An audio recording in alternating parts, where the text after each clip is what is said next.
မ်းမှာပုံမှာရှိနေခဲ့တဲ့လူရဦးလူပေးတာမှားသွားပြန်ပြီခင်ဗျာရီတူပေါ်နာဘင်္ဂလားဒေ့ရှ်အသင်းပဲခွင့်ရကိုအသုံးချနိုင်မလားစောင့်ကြည့်ရမယ်ရီတူပေါ်နာရှင်လာကန်လာပြီပွဲစီရီတူပေါ်နာရဲ့ဒုတိယမြောက်သွင်းကိုဖြစ်တယ်လို့ဘင်္ဂလားဒေ့ရှ်အသင်းကိုঅসাধারণ দুর্দান্ত এক কথায় অবিশ্বাস্য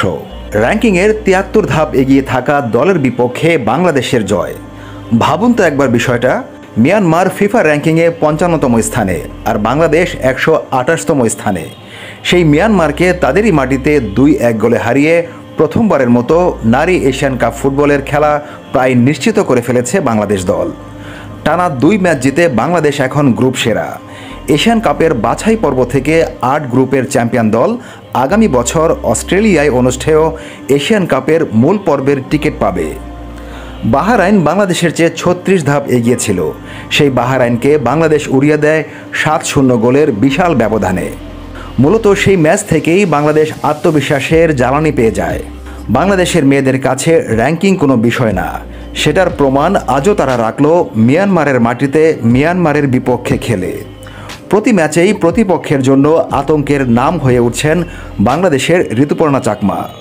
এই ম্যাচেও মিয়ানমারের বিপক্ষে আতঙ্ক ছড়িয়েছেন তিনি ঋতুপর্ণার ২ গোলে কপাল পুড়েছে স্বাগতিক মিয়ানমারের আজকের ম্যাচে অবশ্য নিজেদের গুছিয়ে নিতে কিছুটা সময় নেয় বাংলাদেশ দল ১৭ মিনিটে ঋতুপর্ণা চাকমার গোলে লিড নেয় বাংলাদেশ ঋতুপর্ণার ফ্রিকিক রক্ষণ দেয়ালে লেগে প্রতিহত হলে ফিরতি বলে দারুণভাবে কোনাকুনি শট নেন ঋতুপর্ণা গোল পোস্ট ঘেঁষে বল জায়গা করে নেয় মিয়ানমারের জালে ২৪ মিনিটে নিশ্চিত গোলের সুযোগ নষ্ট করেছেন শামসুন নাহার ঋতুপর্ণার ক্রস থেকে একদম ফাঁকা পোস্ট পেয়েও বল জালে জড়াতে পারেননি তিনি মিয়ানমার ম্যাচে সমতা আনার সুযোগ পেলেও ভাগ্য তাদের সহায় হয়নি বাংলাদেশের ১-০ গোলের লিডে শেষ হয় প্রথমার্ধের খেলা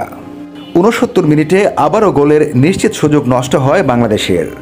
ঋতুপর্ণার ক্রস থেকে মনিকা চাকমা বলে পা ছুঁয়েছিলেন কিন্তু সেটা জালের ঠিকানা খুঁজে পায়নি ৭২ মিনিটে বাঁ পায়ের ম্যাজিক দেখিয়েছেন ঋতুপর্ণা বাম দিক থেকে নিখুঁত নিশানায় মাপা শটে